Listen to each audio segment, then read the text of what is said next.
Homelessness in Lane County. I'm Ellen Herman, co-director of the Wayne Moore Center and professor of history here at the University of Oregon.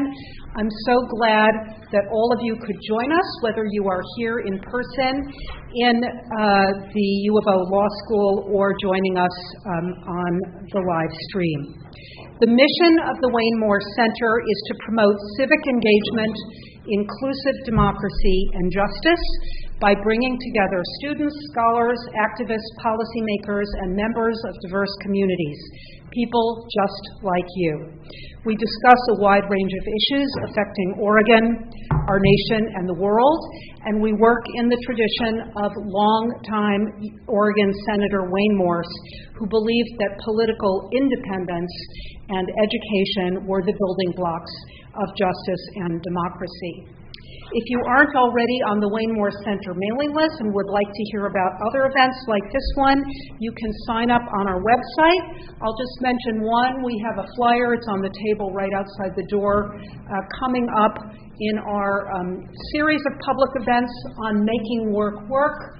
On May 11th in the evening, we will have another conversation titled A Path Forward for Working Oregonians that will feature Jess Giannatino-Viatoro, who's the political director of the Oregon AFL-CIO, Sarita Gupta, who is vice president of the Ford Foundation and also the occupant of this year's Wayne Morse chair, and Val Hoyle, Oregon's labor commissioner. So if you want to hear about future events, more of them like that, please don't hesitate to sign up.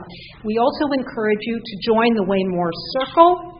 Circle members provide critical support for our programs, including our public programs like this one, through annual donations in any amount, and you can find information about giving on our website as well. This panel discussion will explore how policy and enforcement address an enormously important and urgent public and human problem, unsheltered homelessness, right here in Lane County, close to home. Today's conversation is inspired by the work of Assistant Professor of Sociology, Claire Herbert, who's right here on my left. Claire is one of our resident scholars this year. Her research focuses on law, housing, incarceration, and urban sociology. Her first book is about the informal use of property in Detroit, Michigan, including squatting, scrapping, and gardening. But her current research project is on informal housing right here in Lane County. And I'm just going to very briefly introduce the panelists as they are sitting at the table, and then turn this panel over to Claire. Chris Skinner has been chief of the Eugene Police Department since April 2018. His public safety career began in Monmouth, Oregon. He came to Eugene from Richland, Washington, where he was appointed chief of police in 2011. Sitting next to Chief Skinner is Sarai Johnson, who is the Lane County Housing and Shelter Strategist. She coordinates efforts among city, county, and local service providers to avoid duplication of work on the shared goal of housing for everyone.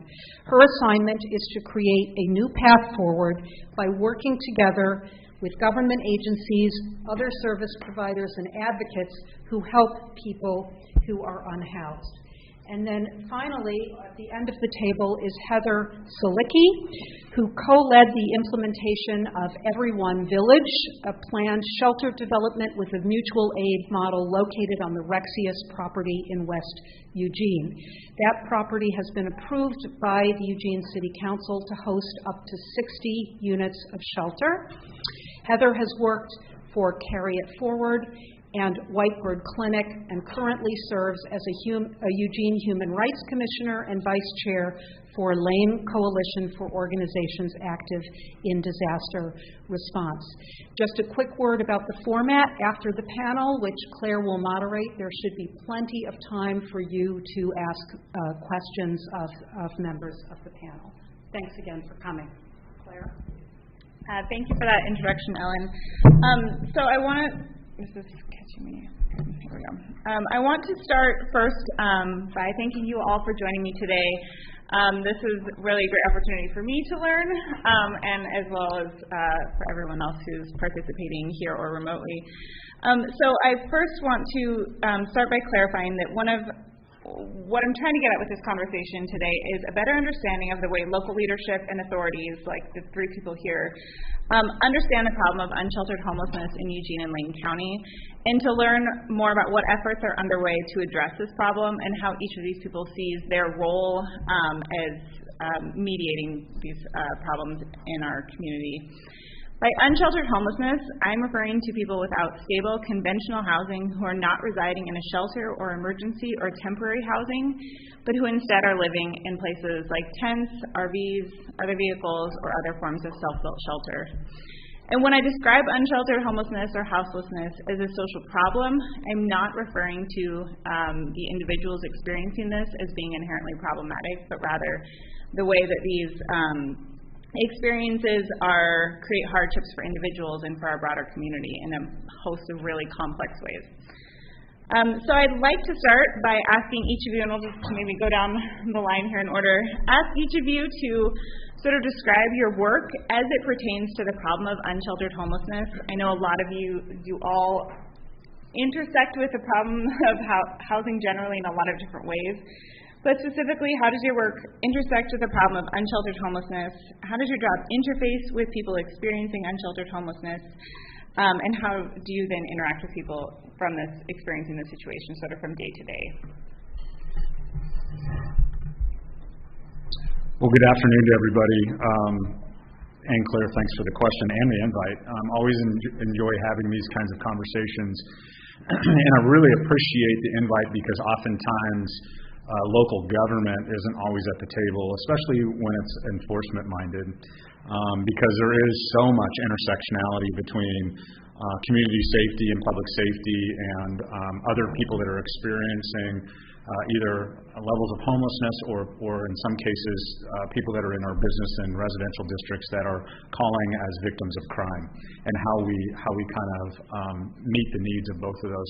The first thing I would say about our work around public safety and law enforcement, I use the word public safety because there's connections certainly with law enforcement and our unhoused individuals, but also there's connections with our emergency medical services as well out in the field. And so when I talk about public safety, I talk about the system that often responds to individuals in our community. But one of the first things that I always talk about is thinking about how we remove law enforcement from this equation. How do we remove law enforcement from being kind of the first touch, so to speak, with people that are experiencing homelessness? Now, in some cases, that makes a lot of sense, and it's really, really clear where we would not want to be engaged as a law enforcement organization. And in some other cases, it's a little cloudier, depending on the circumstances around the feeling of safety for a community or the safety of dealing with a particular individual or a group of individuals. And we're looked to as that entity that provides that sense of safety. But it really is important for me, and it has been important for me for the 4 years that I've been here, to see how we try to kind of back our way out of a system that has been built to fail individuals over and over and over again. And that we oftentimes in many communities, our public safety system is kind of the catch basin for everything that has fallen through the cracks or that has had other systems that has failed it. Whether it's the healthcare system or the mental health system or the housing system or the education system, we can see over and over again systems that have underperformed in meeting the needs of individuals. And then when it finally comes to an end or a breaking point, the last system they call is those 3 digits of 911, asking for help. And so we're constantly thinking about how we back away from that. What are the systems we need to put in place that allows for our police officers to do really what they're trained to do, which is to protect life and property safety and do great investigations and try to really intervene on behalf of victims and putting themselves in that barrier of protection between people that victimize and people that are that are victims. And so I'm constantly thinking about how we do that. And there's a variety of creative ways that we can probably talk about later on that we're trying to be more thoughtful and intentional about that. But yet I still recognize from time to time there are connections with law enforcement that from the outside looking in just don't make a lot of sense. It's hard to connect the dots why law enforcement is dealing with a particular issue or an individual or a group of individuals. And certainly we understand that not everybody has all the pieces of information that help inform that. But I am mindful of the fact that oftentimes that's seen as the wrong resource for that particular need. And so if there's a theme for me that you'll hear in every answer I get is to try and focus on matching the right resource with the need. How do we as a community identify the need, match the right resource, and how do we fund it correctly? It's probably not a shock that Oregon is not on the A list for funding for mental health and addiction services.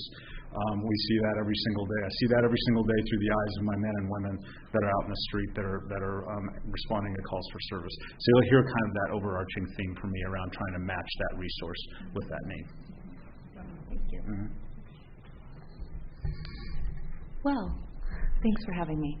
My role around homelessness, and in particular unsheltered homelessness, has evolved over time. I originally started as a joint employee of the city of Eugene and Lane County, the one and only who's ever existed, and let me just say, I don't think they should try it again. No offense to anybody. It's just hard. If you want to work for government, pick one. Just pick one. But originally, my role was to work with each of these municipalities to move forward 10 recommendations that were written up in a document called the Lane County Shelter Feasibility Study. We fondly always refer to it as the TAC report. So if you're interested in knowing what my job once was, it was to implement those recommendations, in particular focusing on building a low-barrier shelter navigation center for 75 individuals.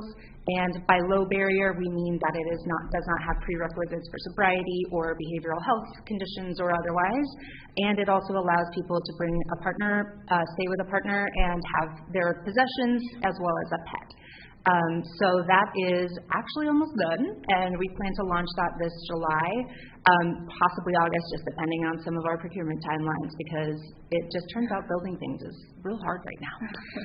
So my work has evolved partly because of COVID-19, which started, at least we started the Emergency Operations Center, or EOC, in March of 2021, and I started in February of 2021. So I had about 5 weeks to hit the streets and meet a lot of people to help me learn about the nature of homelessness in our area, because I did not come in as a subject matter expert. I came in with a housing background and community economic development, and I was a consultant for many years as well. So I reached out to people just like Heather, one of the first people I talked to, and learned so much from listening to people who are in the trenches every day, as well as connecting with people like Chief Skinner and other people who work for local government in different capacities, along with really everyone else that's kind of touching the system of how we handle homelessness in our area. As I continued that work, I found that unsheltered homelessness was becoming more and more of an urgent issue, even though it has always been an urgent issue in our community. I grew up here, so I remember homelessness being a part of my everyday life from the time I was a little kid, so I don't remember it being that different. It is pretty consistent, especially if you look at the numbers. We found numbers all the way back to 2012 of the point-in-time count, which is a HUD-required count of the number of people who are living without housing in our area. Back in 2012, those numbers were hovering in the 10,000 to 15,000 range, unduplicated service per year. Now we have a much better system of counting that, which is called the Homeless by Name List, and that is a rolling count. So we have more of an accurate picture of who's experiencing homelessness on a month-to-month basis. In the whole country, about 35% of people who are unhoused are considered unsheltered, meaning they live in places not meant for human habitation. The list that Claire shared is accurate. In our community, 80 to 90% of people are living unsheltered, meaning we've never had enough shelter capacity. We've got a very tight and extremely restrictive housing market, making it very difficult to enter into rental housing. Anyone had a hard time finding a place to live here before? Okay, cool. And it's also extremely expensive, one of the most unaffordable places to live in the country and has been for many, many years. So my work on unsheltered homelessness really kind of came about because of the Emergency Operations Center work that I was doing. We first stood up an emergency respite shelter for people so that when we were having that stay-at-home order at the very beginning of the pandemic, and then after that worked a lot on our winter strategy for the first COVID winter, including adding as much non-congregate shelter as we could. We also lost more than about half of our shelter beds at the beginning of the pandemic when shelters had to increase room for social distancing and, of course, decrease their census, essentially, so that they could maintain better COVID protocols. So that is a big part of it. In all reality, homelessness at its root is a housing problem. Our housing market here is virtually impossible for somebody who doesn't have a lot of resources or supports to break into. They don't have money already. Many people who are unhoused in our community have jobs and they actually work. They can't afford a place to live because affording a place to live here is very near impossible for most people right now. So my work has shifted more into housing production, and the county is taking its first steps into housing production supports and finding ways to add more housing stock across the county and finding appropriate ways to partner with municipalities and unincorporated communities to help them leverage the housing resources, remove barriers to building housing, and so forth. I have one more little soapbox thing before I pass it on to Heather, which is one of the big reasons why it's so hard to build here in Oregon and so difficult to identify places where people are able to go is because we have extremely strict land use policies. And as you are probably all aware, and if you're not, get ready for a real big surprise, Oregon was officially founded as a white-only state. And so our state constitution was only really adapted in like the 90s, where we drew some lines through those words in the Constitution and I believe removed the remaining sunset laws, which did still exist across the state. Those policies that we have around land use, conservation, and the way that we develop land are rooted in that white supremacist exclusionary founding. And we have never gone back to the drawing board to unroot those and maybe see what we want to keep and what we don't want to keep. So right now we're sort of just trying to make adjustments to the way things have always been, but we're really kind of growing out of a bit of a rotten root. So that is a big challenge, and that's a much bigger lift than what our day-to-day work is. But overall, I do believe that changing those white supremacist policies and adjusting how we're approaching this to really focus on housing first, along with the support that people need to stay in housing and be successful there, are really the key to solving/ending homelessness, or making it rare, brief, and non-recurring. So I'm Heather Salicki, and I've been obsessed with solving the problem of unsheltered homelessness since 2015. I got involved with it in a personal way because an unsheltered can't move down the street from my house, and I was the neighborhood association chair at the time, so I went to meet them and find out, why they were there. And it kind of led for me, it led to a long path of trying to understand why people are neglected in this way. I had a background in crisis intervention and emergency preparedness, and I wondered how these folks who had clearly experienced a disaster, and some of them hadn't actually lived indoors for 5 years or more, how that could continue. So I started working with the government. Back then, there was no public shelter. There was just a Christian mission shelter, and I started working with the folks in the religious organizations to find out what was going on, and I found that a lot of them were just trying to keep people alive, and on a long road of sort of trying to help people, and then they would get swept by the police, and then try to help them get into another place, basically hiding them. So I went into this professionally. I went to work at Whitebird Clinic and working with Cahoots and seeing what they were doing. I found that they were doing the same thing. I mean, where's Cahoots going to take people? 60% of their calls are just transport, and without shelter, they're helping people hide in the bushes too.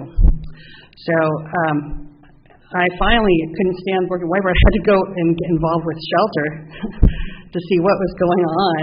Why is it so hard to implement shelter? And boy, is that ever a difficult thing, trying to break into a new nonprofit in order to open up a door so people can live there. You have to really look for the existing nonprofits, some of them around 50 years or more, no capacity to take on anything new. I ended up hooking up with an evangelical church planter who had an interest in serving the homeless, and we were able to establish a safe sleep site, which now shelters about 50 people. I was very interested in the model of Mobile Loaves and Fishes, which is out of Austin, Texas, where they provide housing for people who've been chronically homeless and have a variety of housing types like micro shelters and RVs and whatever they could scrounge up to get together. And we were able to establish that here in West Eugene. Now, what I really have found in working with a lot of unsheltered homeless people is that they have tried to get help so many times, and because our systems are so shoddy, they have been failed over and over again. Government, like the city and the county, haven't really ever worked together well on this, and what I've noticed is this is a systems collapse of all kinds of things breaking down at once, and we keep trying to solve it with individual blocks, and it will never be solved that way. We have to work together as the system that has failed, that created this housing crisis. We have to look at all of the pieces. I've been working with the Chamber of Commerce, for example, because one thing I've learned is a lot of people associate homelessness with crime, but actually it's because a lot of homeless people, they can't work. It's really hard when you have no transportation, you can't shower, you have no way to store your possessions. It's really hard to why would you expect someone to work? So I really saw the importance of work in getting people off the streets. And there is work being done right now. The Chamber of Commerce has really embraced the path of trying to move things forward, but it's going to take a lot of us working together. It's going to take the university stepping up and finding out where its place is in all this. It's going to take all of you deciding, how are you going to make this important to you in your life, because this is going to be with us for our entire life. There's 4,000 people on the streets right now living unsheltered, and they're not going to have a place to live anytime soon, right? We're 20,000 units short on affordable housing for the people who are living here now. So it's time for us all to understand that everybody who's out there, they're part of our community, and if we want to be an inclusive place to live, then it's time for us to really work together and take this seriously. Thank you all. Building off of what you just said, I'm actually already going to deviate from my planned questions. So I heard, Chris, you talking about the police force is dealing with a lot of downstream problems, right? Meaning kind of like the fallout of the fact that other systems have failed, that we don't have sufficient health care, that we don't have great mental health services, we don't have a good system for addressing substance abuse problems, et cetera, et cetera. And so I heard you talking about a lot of upstream problems, right? The fact that we are, as Heather just said, 20,000 units of housing short. I mean, that is an immense amount. How long do you think it would take to build that? Well, according to the state's recent regional housing needs analysis, we need to build 16,403 units over the next 5 years in Lane County. That's divided out by UGB, so urban growth boundary. So I could tell you all of those if you wanted me to in a spreadsheet, which I'm happy to share with you. But yeah, that is to make up for underbuilding, to produce enough housing for people who are going to live here, and then to produce enough housing for people who already live here and do not have housing. Mm-hmm. Wow.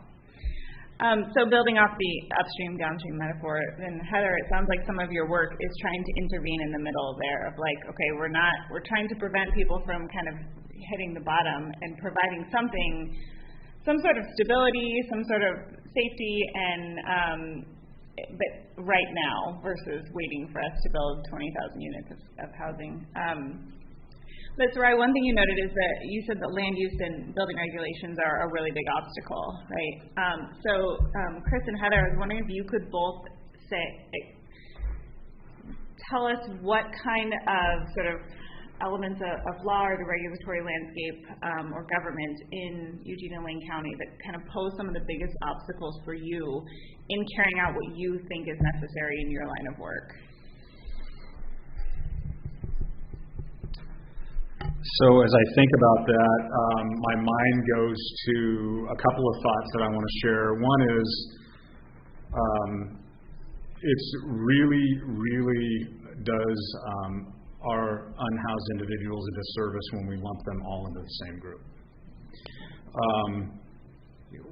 We see firsthand individuals across the spectrum, just like individuals in our community that are housed, everything from our amazing community partners and neighbors that are unhoused, all the way to those that have chosen not to accept services and choose to victimize other people.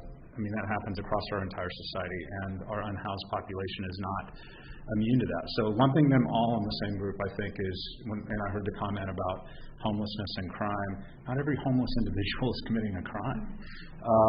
And so the difficulty for us is how we as a community have a tendency to look at it through that single lens of feeling like if you have unsheltered individuals living in and around your neighborhood or areas of business, that you're just assuming that you're going to be a victim of crime. And I think that that's just a little bit of an unfair connection, first and foremost.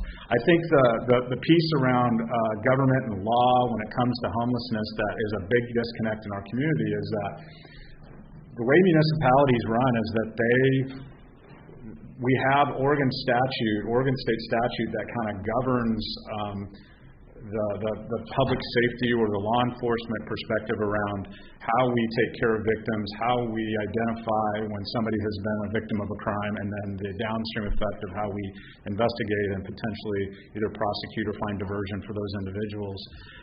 What cities have a tendency to do is they adopt those locally, but then they also go kind of to the next level and enact or at least codify city ordinances where they have a variety of pain points in the community. Some of those make perfect sense. Some of those you're kind of maybe trying to figure out, okay, what was the genesis of this decision that was made so many years ago? But one of the really disconnects for us is how do we approach the concept that it's unlawful to camp in the city of Eugene, and how we blend that with understanding that those individuals. In some people's mind, when I say camp, they think of recreation. And so, those individuals are trying to survive on our streets in the form of camps. And so, really, where the challenge becomes is we have parts of this community that are pounding their fists saying, enforce the ordinance, you're a law enforcement professional. Enforce the ordinance that's on the books like we want you to. And then the other piece of that is how do we thoughtfully go about this so that we're not enforcing an ordinance over and over and over again on the same individual? How do we provide a system where there's an off-ramp for that individual? So maybe we do enforce once, but that there is at least a system to be able to create an off-ramp so that you don't have that quote-unquote recidivism of those lower-level societal ordinance violations. That really is a tug-of-war with us as an organization on where do we fit in that. Where it's nobody, when they look at that context, there's no individual or group of individuals that's feeling like we really stuck the landing on that approach. You either have some that are really happy that we're enforcing and versus others that are just really, really disappointed that we're even in that space.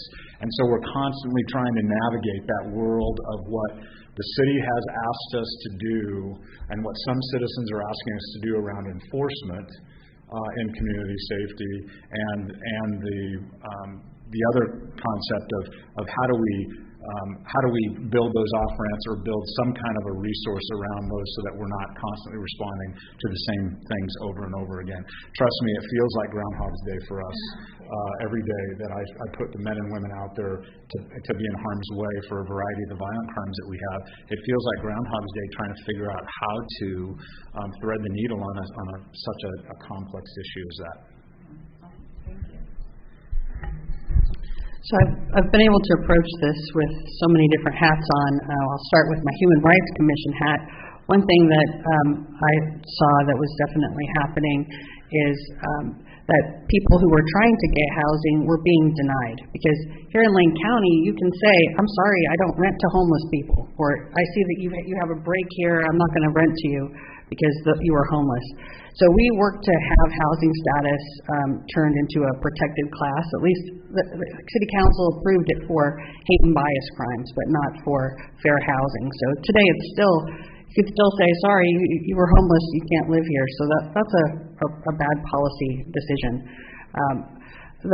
What Chief Skinner was saying with trying to solve this problem by having the police go and move people along. Well, we know that doesn't work, and it causes a lot of suffering for the law enforcement officers. It causes a lot of suffering for the providers who've worked really hard to establish connections. It's a failure of imagination to think that this is a solution. And then from a disaster preparedness perspective, I can't even tell you, like during the wildfires 2 years ago, if people were already homeless when the fires happened, there was no place for them to go. You hear all kinds of legislators saying, oh, where are all the homeless people coming from? Well, they're coming from California and Oregon and places where they lost their homes. And you have a lot of people who are saying, well, you know, it's the job of the religious people to serve the poor. Well, you know, there's a whole lot of different ideas around what serving the poor looks like. And if we continue to try to use the old-fashioned charity model where, you know, by helping somebody you're going to, you know, get a better seat in heaven, I don't know, it's not going to work. It's not going to work to solve the level of problems that we have right now. I remember during the wildfires, all the generous Samaritans that would bring like old broken dishwashers down to help people. I remember being in homeless camps and seeing people just take a whole truckload of their garbage that they didn't want to pay dump fees for and drop it off for the homeless people because, well, they don't have anything. Or just last week at my shelter when someone brought a big bag of bread that was so hard it would have been like a rock, and they thought they were being generous. So, like, we cannot solve this problem through the charity of Good Samaritans because they don't understand how serious this problem is. We've got to bring in all of the players, the businesses, the churches, the governments, the nonprofits. They all have to start working together because otherwise they're working at cross purposes. Thank you. Soraya, were there any other sort of, from the regulatory perspective, any other huge obstacles aside from land use and the history of, you know, Oregon?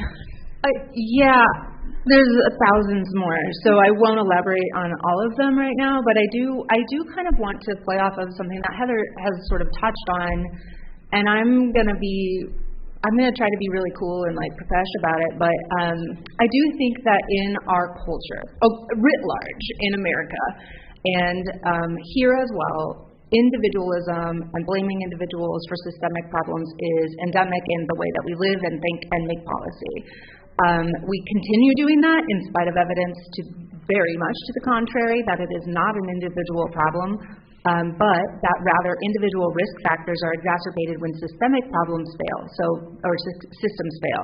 So things like our housing market, for instance. Homelessness is always higher in places where the housing market is unaffordable and unavailable. In our area, we have a 1.5% rental vacancy rate, which means that every month in Eugene, we have about 75 units that are available for rent. Just contrast that with the number of people who actually live here and who are moving here all the time. I think we probably have more than 75 people move here on a monthly basis. And that also creates stagnation for people who would like to move on. In addition, our housing market has less than a month of inventory and has for several years now. That means that our housing market is about like 15 buyers for every property that goes up, which is one of the reasons why homes are going for far above asking when their asking prices are already astronomically higher than they were 2 years ago. In a lot of cases, people are buying houses for twice as much as somebody else paid for them 2 years ago, which makes our average housing price in the mid-$400,000 range at this point, which is unaffordable to the vast majority of people who live here. The other big piece is people with cash are able to make high cash offers, which also trump any other offer with somebody who's trying to finance. There's lots and lots of pieces around that, but I also want to say that part of that individualism and the lack of recognition or the unwillingness to recognize the fact that wealth is being built on the backs of poor people who do not have a place to go is a part of the problem. No one wants to have to look at that. Why would we want to look at, oh, I have a place to live and I'm fine. What's wrong with everybody else? You know, it's just not real, and we're living on inflated values that are not built in a bubble. It is literally housing availability that's our problem.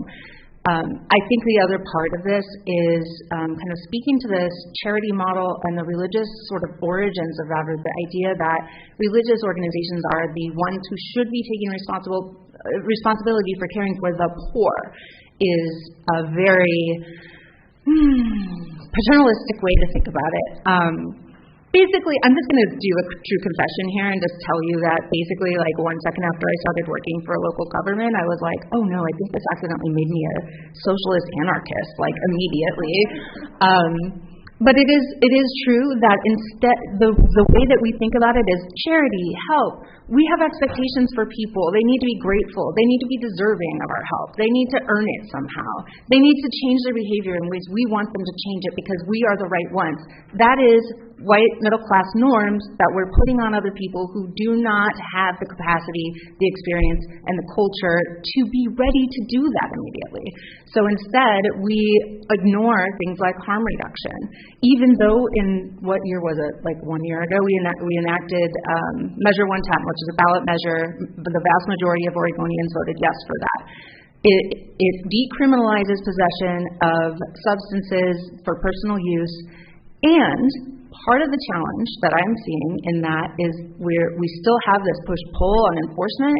We still have these expectations that we are helping people by being like, you have to go to rehab, or that's the only thing. We don't have an infrastructure for that here in Oregon at all.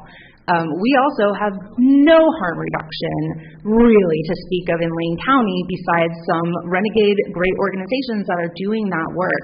They get their supplies, Narcan, needles, and other supplies for harm reduction from Marion County because they do have a harm reduction bent. We're working on this here, but it's not in place yet. And so I will say that looking at people as a project to fix or somebody who should live up to our specific expectations to be deserving of help, or if we think they don't want our help or they don't deserve our help, that they shouldn't get it, that we should ration it for people who were born here, which is an idea I've heard from somebody, by the way, in a meeting with multiple people, and I said, how many of you guys were all born here? Me and one other person raised our hands, and that's not very many, because, it's Eugene, that's how it is. Okay, I'm going to stop. Sorry, thanks. Okay, bye. I'm going to let Chris respond. Yeah, you poked the bear a little bit. So around Measure 110. So let's stop there for a second because it's interesting to me that we as a state have decided, well, it was a $6 million campaign to pass Measure 110. And what was so interesting is as we're trying to extract law enforcement from having these first touches, and especially in Eugene, we almost did no enforcement around personal use to begin with, largely because we don't have the capacity to do that. that we built a structure that said we're going to get you into services on the backs of asking law enforcement to write you a citation. That made no sense to me when this came out. And so when we got our first year's results of Measure 110, the first thing that came out is it was criticism around law enforcement not doing their job. We didn't write enough citations. 1,500 citations were written in the year 2021 through Lines of Life. They're the ones that would collect the calls from people. They came and reported to my association, my chief's association, 1,500-ish calls made, 1,500 citations written for these types of things, and they said at that point they received 84 phone calls out of 1,500. And then you can imagine those that actually found services downstream were even less than that. So to your point, and when I say poke the bear, it wasn't at you, it was poking the bear at the system that has created, in my mind, what started out as just a legalization measure that was wrapped with $6 million to get you to say, get all of us to say yes, because we felt like there was a path other than incarceration that should bring people to wellness, has been challenging at best for us as law enforcement to see where do we fit in this now. You're asking us to just write everybody a citation because the premise is that they're going to make the phone call. And I think it's easy for us that have been in this space to know that people that are in the throes of addiction and mental illness are not in a great space to be making a great decision about making a phone call sometimes. And so, we are, as a community of law enforcement professionals, 100% want to back out of this space and fill it with those types of services. But we also have to be mindful that you got to build the back end to support it before you launch the front end of input. And so that's one of the frustrating pieces of 110 that I think all of us thought at some point might be part of the answer that we're still struggling with right now. Can I just really quickly? Sure. I agree that police should not be the ones doing that work. It is the work of social services. It is the work of harm reduction agencies. We, as a state and locally, should be prioritizing harm reduction along with similarly incremental ways to help people get into safe places where they are legally able to live with the proper support, sanitation, hygiene, trash pickup, etc. So that is, overall, yes, our big goal is everyone should be housed, in my opinion. Everyone should have a place to live that they would like to live. And in between now and then, we have a lot of other things that we can incrementally do. And we also do have to think systemically and really work on that. And that's part of why advocacy and legislation is so important. So if you haven't learned how to be a legislative advocate, then it's time to learn. I want to switch gears a tiny bit to talk about kind of broadly the issue of ecology, right? So Eugene Oregon generally has a reputation for being a place that's very environmentally aware, right? We're concerned with the health of our environment. But one thing that the unhoused problem brings is a lot of trash, right? And for people who are housed, we get to pack our trash into the trash can and hide it away, and then it goes into the trash pickup comes, and we don't have to see it, and we don't have to think about it because it goes through the system that allows us to kind of ignore it. But I see these conversations, especially in Portland, where my family is. They're just so concerned about the amount of trash everywhere in parks and on streets, et cetera. And I was wondering if you could just, all of you, speak to that issue and how that intersects with some of your work and your efforts. I think anytime when there is not sanitation in a community, whether it's here in Eugene or in another country, you're going to find garbage, right? Because the only way to really deal with garbage is to pick it up. If people are not using the bathroom, it's because there's no bathroom, right? So I don't think that this is a mystery. I don't think there's people out there trying to put garbage everywhere. I mean, part of it is the intense discrimination against people who are poor or maybe act different. So those folks are not allowed to hold jobs, or they're not allowed to live anywhere except for on the street, and then they get penalized. I mean, I agree with Chief Skinner. It doesn't make sense to have law enforcement, managing addiction problems. We have a lot of addiction problems in this community. People might make that call, but it's not like they're going to get immediate help, right? In fact, a lot of people who are unsheltered, they call 911 and they don't even get a response at all because they're an unsheltered person. So the garbage collection service doesn't work for them either. And if you're constantly stigmatized and treated like garbage, you're not going to go out of your way to go to a garbage can down the street and put that garbage away. Or if some house person comes with their pickup truck of junk and leaves it there for you, you're not going to go out of your way to move all that stuff. You're going to probably try to make it into a makeshift room or something like that. So it's really not to put the burden on people who are living in very difficult conditions to deal with the garbage problem. I think it's not realistic and it's definitely not fair. Do you want to have garbage talks? Well, I've got a little bit of a different perspective, just because we live in that space of getting the complaints. We hear all the complaints, and this goes back. I'll qualify this next comment with this is, again, not a one-size-fits-all. These are individual experience that maybe we experience that is not indicative of the entire demographic or population of people. We've seen, we as a city have removed outrageous numbers of cubic yards of garbage from a variety of different locations. It's not uncommon for the city to invest several $100,000 a year just in removal of garbage.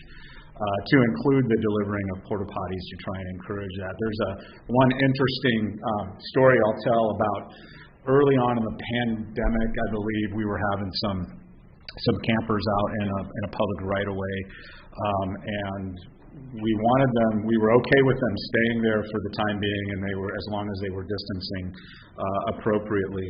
And I thought it would be the appropriate thing to do, which would be to deliver a dumpster in that area, so that they could have access to garbage services, and we would pick it up once a week or whenever we were going to pick it up through Public Works.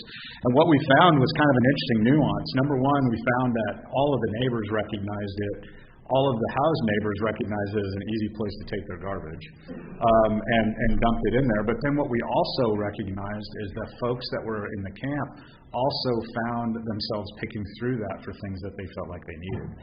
And so it kind of just perpetuated this cycle. It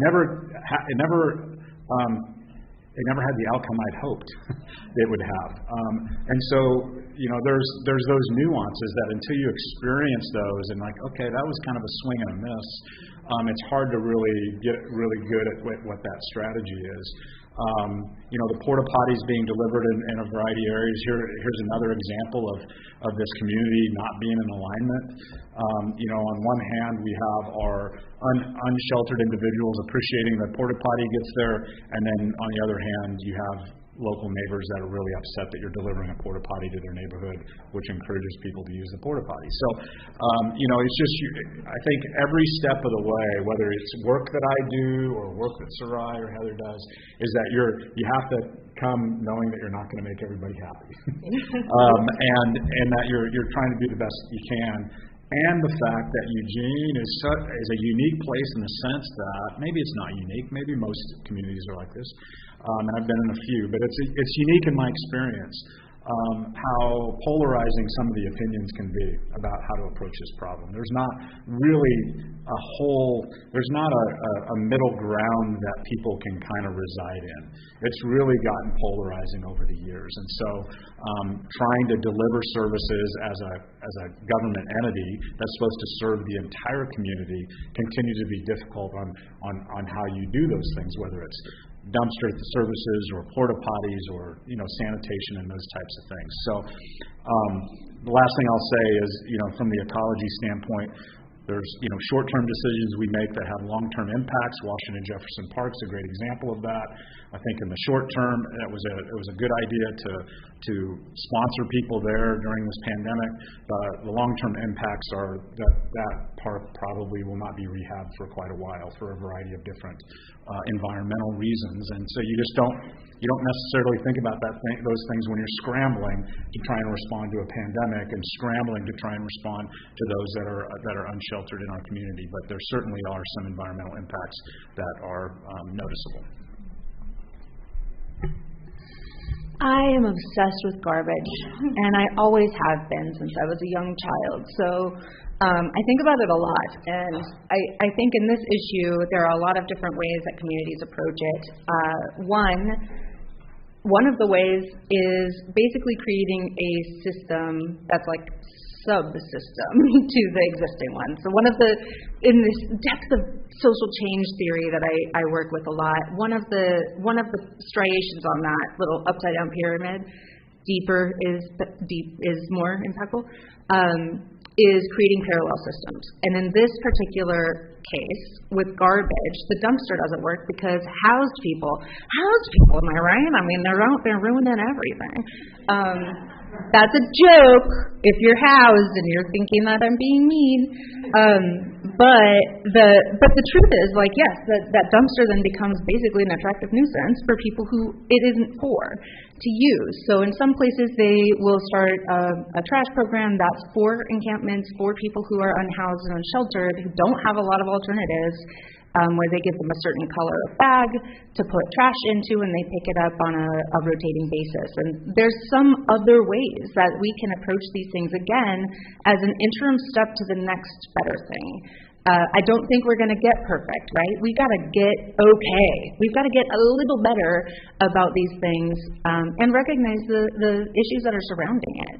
I also will note that many times you'll see people, groups of tents, and there's furniture and other things like that there. And that's not necessarily because people are getting it, though sometimes it is true. Sometimes people have hoarding behaviors, which I'd say is a pretty natural reaction to losing your home or not having a place to lock anything up, or anytime you leave your camp, your tent, you could come back and it's just gone. It happens all the time. So there's a lot to it that's not just like, oh, they love garbage. It's really that this is the situation that they're in. We don't have good systems or solutions to deal with it because we haven't chosen to make those policies and invest money in that. And that is another place where I think we have so much opportunity. Where are we spending money on this that isn't actually moving us forward? Where are we spending money on this that is a way for us to, quote, manage homelessness, even though we're not even doing that very well, rather than moving toward a place where homelessness truly is rare, brief, and non-recurring, so we have a better community for everybody. That's, I think, another place where I think we have a lot of options to do things more with smarter policy and more comprehensive policy. Thank you all. We've moved through time a lot faster than my questions would have presumed. So I want to open it up for questions from our audience. And if there's a lull, then I'll supplement with some more of the questions I have. But I want to make sure that we give everyone an opportunity to speak. So I'll call on people, and then Ellen, you'll take the microphone? Yes. Okay. I saw a hand over there first. I don't know if I need a microphone. I think I'm probably okay. It's for the people on the live stream. I have a couple of questions, but I'd like to start with just like a pronoun check because I want to respect everybody that's up there and not make assumptions. She, her. Okay. Me too. Okay. Me too. He, him. Okay, thank you. My first question is for Ms. Johnson. You talked about needing 16 to 20,000 units of housing to be able to like keep up with demand. What does the conversation look like? It seems like as a consumer of housing, someone who's housed, a lot of the things that are being created are luxury housing. Mm-hmm. So how is the conversation going at like the governmental level about creating both like sheltered housing, like housing units for people that are unsheltered, versus low income versus median income? Like what does that conversation look like? Oh my goodness, it looks like a lot of things. It depends on where you're at. So in some places, it looks different. So I'll tell you that the state legislature passed a bill called HB 2001 several years ago that really eliminated single-family zoning in Oregon, meaning that every unit or every piece of property could be used for up at least 2 units and then further on additional. So it's basically focusing on what's called missing middle housing, where it's the production of things like townhomes or fourplexes or duplexes or other kind of small-ish things that fit into infill, that fit the character of the neighborhood.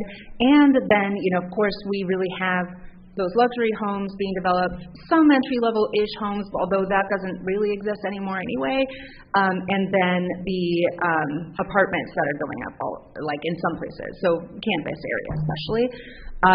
That is a conversation that each municipality has been tasked with handling on their own. So just in the last few weeks, the City Council in Eugene have entertained the Missing Middle Housing Code proposed by their Planning Commission. I don't remember. I think the next hearing on that or conversation about it is in May. I want to say 14th, but don't take that as word. I'm bad at scheduling things. That here is an interesting one. The recommendations do encompass a lot of the middle housing code needs. The challenge is, again, somewhat with people who feel like they weren't adequately a part of the process, which is honestly primarily neighborhood associations, have come out in droves and have supported deep misinformation that has been distributed under the name of climate justice and housing justice by people opposed to missing middle housing code, which basically is a lot of folks who are worried about infill, about somebody being able to build an ADU that's 2 stories tall in their backyard, or the proposal includes adding 5 feet to the height restriction in neighborhoods, so you could actually have a 3-story building rather than just a 2-story building. They're honestly really meaningful changes to the code, but not necessarily a slam dunk. So call your city councilor, everyone. Yeah, please. I just wanted to make sure to answer this in another type of way. I think a lot of times we do look to government as though they're somehow in charge of the housing that gets built.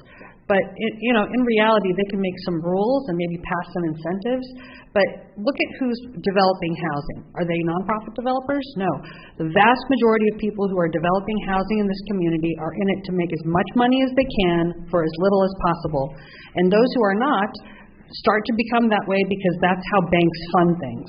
So if you really want to fight, don't just fight the government. Fight the system, which is all of the for-profit companies who are out there trying to who are basically perpetuating this problem by having those types of values around housing. Ooh!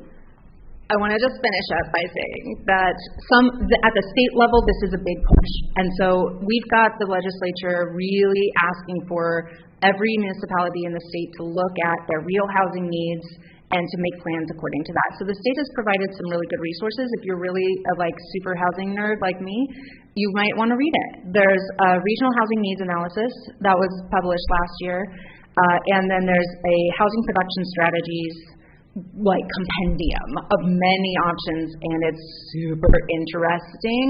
And if you want to know locally what's happening, at least at the county level, I did just present to the Board of County Commissioners on the 26th. So that is on the website that has board webcasts, and you can go there and click right on the topic of Affordable Housing Action Plan and see what we're doing about that here.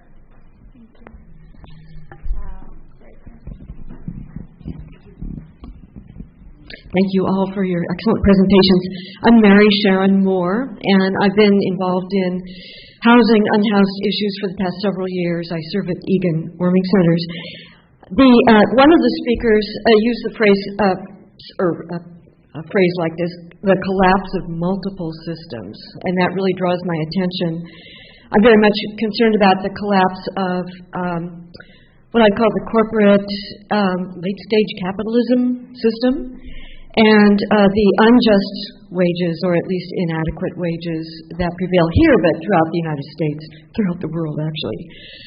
Are any of those corporate leaders part of, or are being invited to be part of, the conversation locally?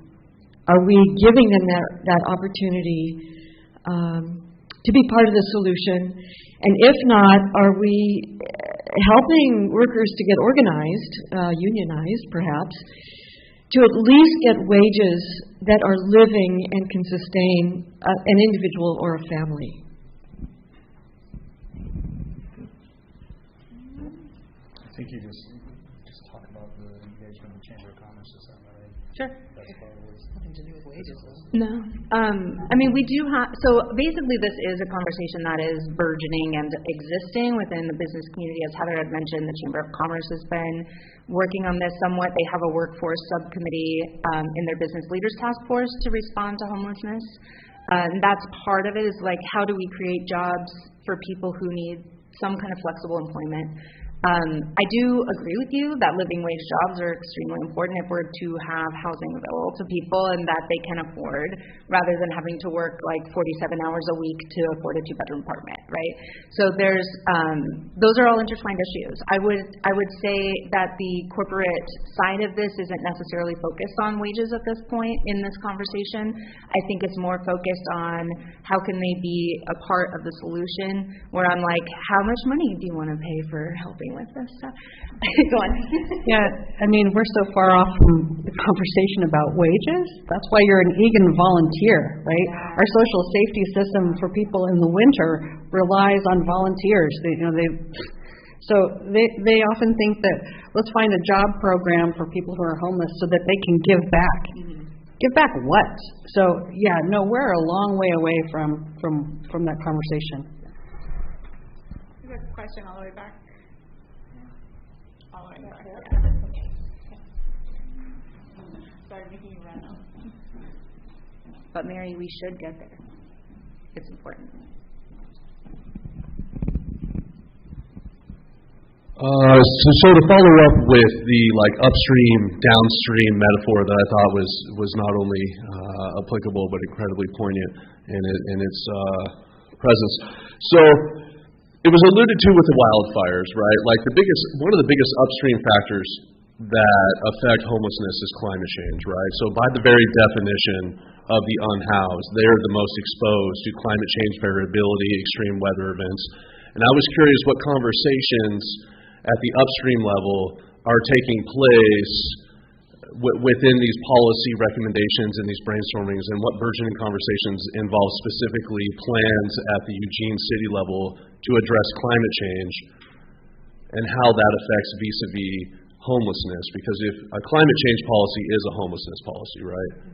And I was just curious what kind of conversations were happening about that. You want to take this? Well, for the first time this year, we're actually coming up with a disaster plan for people who are experiencing homelessness. So we're not there yet, where we're talking about climate change.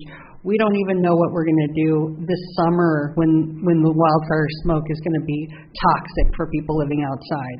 So yes, we need to get there, but we are nowhere near there now.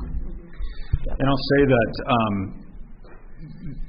any answer I'm going to give you is going to be underwhelming, because I think one of the things that, and I mentioned this to Claire when I was thinking about this panel discussion, the missing piece of this panel discussion is a representative from the city of Eugene that's deeply immersed in this type of work around homeless services.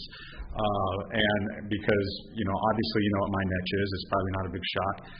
And so, there's a lot of the work that's happening there that I'm not going to be able to articulate, but maybe in the future we can involve the city of Eugene in this discussion so that we can get more of a 360-degree perspective. I'll just add that on Heather's point, I think it has been even hard to get to the point where we're able to have conversations around how do we handle emergencies that affect people who are unsheltered in particular much more than they affect anyone else, and that more things are emergencies for them, life and limb risk, all the time. So that in itself has been a hurdle that we've finally kind of gotten to. But yeah, as she said, it is going to take some time to build that out. And we are, at least at this point, starting to think about what are the year-round hazards that happen for folks and where are they at risk when those things happen. So we're working on it. And hey, anyone's invited. This is an open task force. All Hazard Shelter Task Force. Email me. Hi.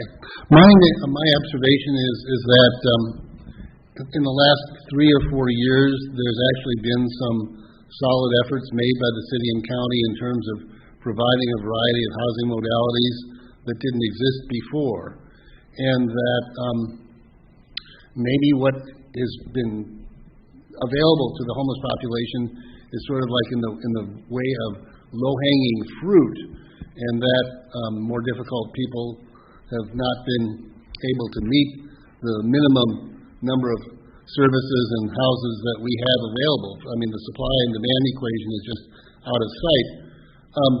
Given what progress there has been made in terms of housing modalities for the homeless in the last 3 or 4 years, has there been any change that anybody can see as far as the homeless population overall, or is this just the same as maybe like 5 or 10 years ago? Well, the numbers dipped in 2020 and 2021. Mostly, it's surmised that happened largely because a lot of services were actually closed for a good chunk of 2020. So fewer people received services, and that's why those numbers are lower. They actually have gone back up close to and hovering around the same numbers we had in 2019, who are experiencing homelessness each month. That said, we have increased from the beginning of the pandemic, where I already mentioned we lost like 42%, 40-something% of our shelters. We have been able to add back more units. I think we've attained like 986 or something, where like around 1,000. That's counting the city's safe sleep sites that have opened, and a lot of those have been outfitted with pallet shelters, which are also a newer thing that the county invested in during the 2020 pandemic right before winter. So that those items have helped a lot in creating more non-congregate shelter, and in a way that can also be seen as a little bit of a step forward from congregate shelter. And so there's lots of different pieces that are at play. I think that we're on a road where we could make a bigger difference. I think the first time I met Chief Skinner, he sat down in my office and said, well, I need more places for people to go. And I was like, okay, cool. So here we are, 2.5 years later or whatever it is, looking at the same equation. We still don't have enough places for people to go, and that is a priority. I have a book I would like to recommend to you all about harm reduction called In the Realm of Hungry Ghosts. It's by Gabor Mate, and it is excellent. Little anti-fat bias in here, so if you're annoyed by that, just try to ignore it, or don't read it. But the point of this is, like, one of the comments in this book that I loved was, before somebody can say no to the substance that they use, we need to give them something to say yes to. And that is the same principle that I think applies to shelter, and making sure that we are not rigorously trying to force people to fit the programs we think are the right programs for them, but that we're designing programs that work for them, with them, and give people more options as to how that looks. I'll just real quickly just make a declaration that I appreciate the fact that you remember having that conversation. That seems like a lifetime ago, but we need to, if there's one thing from a public safety perspective, from a law enforcement perspective, if there's one piece of this equation that makes sense for any community, and especially in Eugene, if we think about wanting to move public safety in a positive direction, a sense of safety, fear of safety, crime stats, all that stuff, is get people stabilized. What we see a lot is, we certainly see bad actors for the sake of being bad actors, but what we see a lot is what I call survival behavior. And if you can get people stabilized so they don't feel like they have to engage in the survival behavior, then crime rates go down, calls for service go down, capacity for police to do what police should be doing goes up. And so I'm a big fan and proponent of stabilizing as many people as we possibly can, knowing that there's probably a limit to that, a limit for government on the ongoing investment and space that we have to find to be able to do that. And at what point do we kind of reach kind of an ecosystem that's at capacity to be able to support that? That's a larger and more broad conversation. But from a public safety perspective, we at the Eugene Police Department believe that part of the solution to many issues around the sense of safety and the way safety looks in our community is get people stabilized and get them on those off-ramps that we talked about. And so we're a big fan of the safe sleep sites and any other sites that we have as a resource as we engage people to be able to point them to. And we'll continue to be hopeful that people will take us up on our offers as we have space for them, knowing that not everybody will, but we'll continue to keep offering that.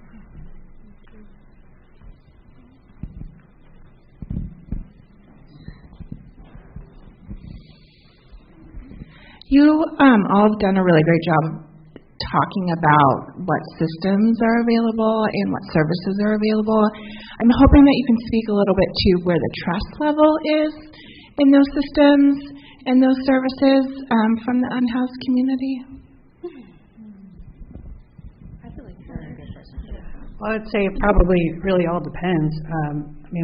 I hear a lot of times government saying, they're offering services to people. Well, our Safe Sleep site opened up, and we had a 200-person waiting list in about a week. So they're really, services can open, but that doesn't mean they're accessible or available. I've been working with people who, I know someone who I have a lot of respect for, he's lived at the Mission for 10 years and was in charge of their janitorial, not getting paid, of course. So what's his trust level? What do we expect of people? We don't have an ombudsman program for people experiencing homelessness, right? Look at the way we treat assisted living. With some respect, we know that people need to have an extra advocate. That doesn't happen. We don't have a standard of care. And do people who are unsheltered and homeless know that? Yeah, they do. So I don't know. I'm very encouraged by the amount of safe sleep sites and rest stops that have come up from the city of Eugene in the past few years. But that's COVID money. That's temporary money. And in 18 months, all of that funding runs out.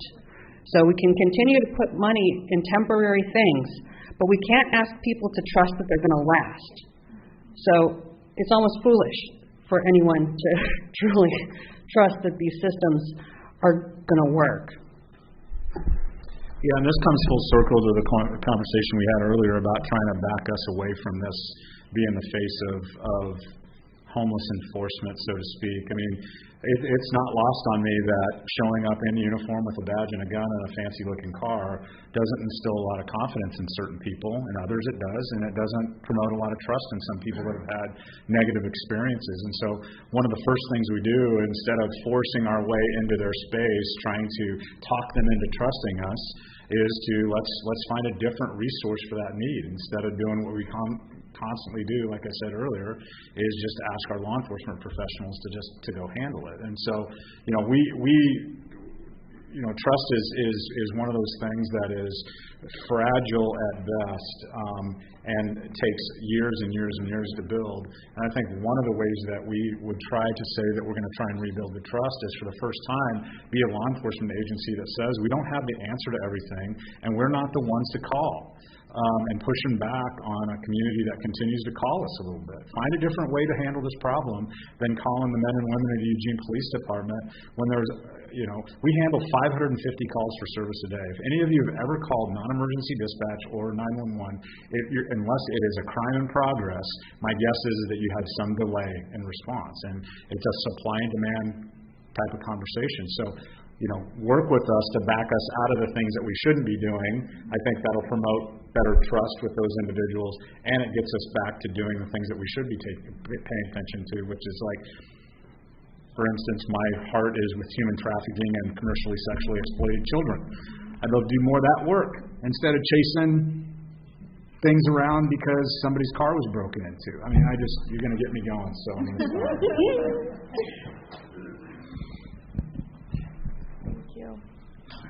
Hi, thank you all for being here. This has been a wonderful discussion thus far. I have a question for Chief Skinner. So you were speaking earlier about the stabilization of the houseless population and how important it is to have stability in order to find services and hopefully take advantage of those services. So I'm curious to know about how the process of sweeping houseless camps, especially as it pertains to preparation for the World Track Championship happening here at U of O, fits within that perspective. And I'm asking this question also respecting what you said earlier about maybe not necessarily having all the information, but I'm really curious to know how that fits within the stability perspective. Yeah, thanks for that question. And I'll be honest with you, I bristle at the word sweeps. I think it's been broadly and overly used in every instance that we've been involved. And secondly, I would say just because there's a Eugene police person there doesn't mean that we're the ones that are actually doing anything. Many of our attempts to relocate individuals is been generated by Public Works or a unified command system that we've set up that has identified either some safety or health concerns as a result of that. And so, but we also know that the minute we show up and we're the most recognizable public-facing entity there, that we have a tendency that kind of we get brought into that. What I will say is, as we lead up to Oregon 22 and hosting that particular event here in the city, that there's specifically no discussions around some efforts around beautification, so to speak, of our city as we, for the first time ever, hold an event on American soil and will be seen by over 1 billion people worldwide. We don't have those discussions about what do we need to do in preparation of that so that we can put on a good face for people. I think what we continue to do is we continue to, at least from my perspective, what I like to continue to do is try to anchor any response that we have around behaviors that we're seeing that are closely connected with a group of individuals, whether they're housed or unhoused.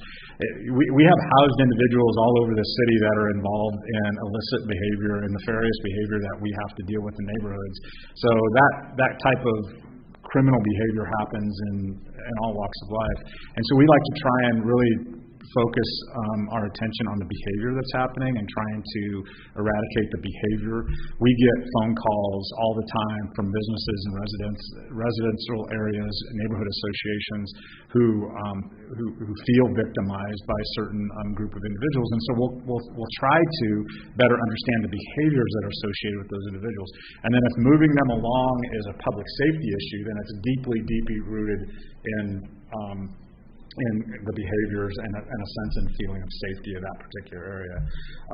Not every time when you see us engage or an engagement happening, really understand what was the predicate piece of information that instigated that kind of removal or those relocation of that people, and so that we don't communicate that very well, quite honestly. And in some cases, maybe it's not appropriate to communicate that, but there is, to your point, oftentimes there's more information that goes around that than just what is seen as just arbitrary and capricious sweeps of people throughout the city.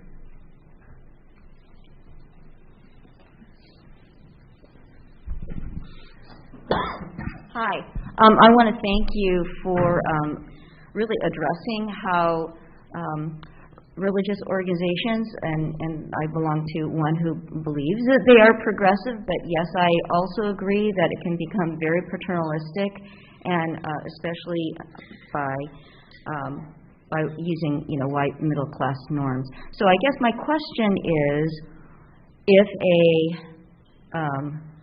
religious organization would like to face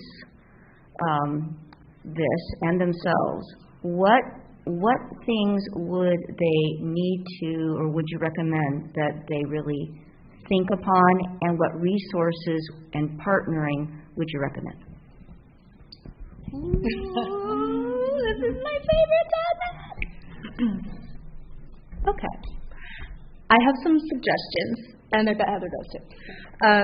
So one of the things I would say is that most, or maybe all, I don't know, every religion have a mandate in some way to care for people who are not fortunate. If people are Christian, they've got the whole Sermon on the Mount with Jesus saying the poor shall inherit the earth and all that good stuff.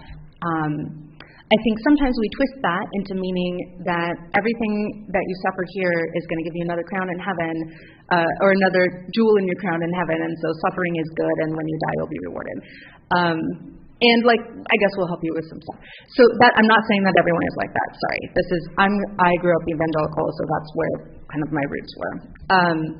I do think that going back to those sacred texts that you honor and identifying the parts of those words that are written for you to read and understand and learn and study is a really good place to start. And look at the differences between what is culturally true religiously, where our American culture, our individualism, and all of that feeds into how we read sacred texts in different ways and interpret them according to our worldview and our experience. And I'd say that's a really good way to kind of start that conversation. And I'd say ultimately, I think the challenge, and again, I'll go kind of, this is more of an evangelical thing, so I don't know where everyone's coming from, but there definitely is a ulterior motive that's sort of present behind those instances of help, because it is desired or hoped that people receiving help will convert, and become a part of the religion at a minimum. Hopefully, it would also be that they are better off from those services, but I think it is a little bit in there. And so having a sense of how do we meet people where they are and not have expectations about them or for them that they don't have for themselves or that they don't desire for themselves, and maybe recognize that some people might never get better according to what our standards are for that, is I think all started that conversation. It's a lot of let's lay down some of the things that we've been doing on autopilot and the way that we've looked at this, and how do we want to dismantle some of those realities, and how do we want to recognize our own complicity in upholding the pillars of white supremacy and otherwise. So that's where I'd start, frankly. Yay! I would say acknowledge the fact that the biggest problem is a lack of housing, and a lot of people have spare bedrooms. If churches really focused on helping their communities to learn how to do group housing and shared housing and share what they have, I think that we could solve a lot of problems. So I would like to see the religious community take that responsibility rather than amateuring social services, because it doesn't work. May I add just one thing, because Heather reminded me of it when she said that. One of the big projects that's on the list for the Affordable Housing Action Plan at the county level this year is partnering with faith communities that have land that they're not currently using or that isn't as used as it could be, to identify ways to build housing in those locations. And Dan Bryant was here a minute ago. Square One Villages is doing a project just like that with Peace Village on River Road, adding, I want to say 75 units of housing, and continues to have a partnership so the congregation still is able to meet their needs of facilities at certain times, while Square One Villages is going to manage that long term. So there are some really good examples of this here and in other locations. Sometimes it's called Yigby, Yes in God's Backyard. So that's another really great place to go, is let's look at how does the church help with housing, whether it's shared housing, co-housing, cooperative housing, building on the property that faith communities might have. Thank you all three of you for what you do and for being here. Sorry if I'm talking weird into this one. My question is based on two things. One is what you said before about intersectionality between the systems, or among the systems that have failed. I work in HR, human resources, for example. And if you arrest someone and they have a criminal record, and therefore it's hard, well, now the state has a law that you can't ask that, but that does impede them at some point, perhaps. Or if you find someone $50 who doesn't have 50 cents, et cetera, right? So that's one thing I was thinking of. And the second is I work in downtown Eugene.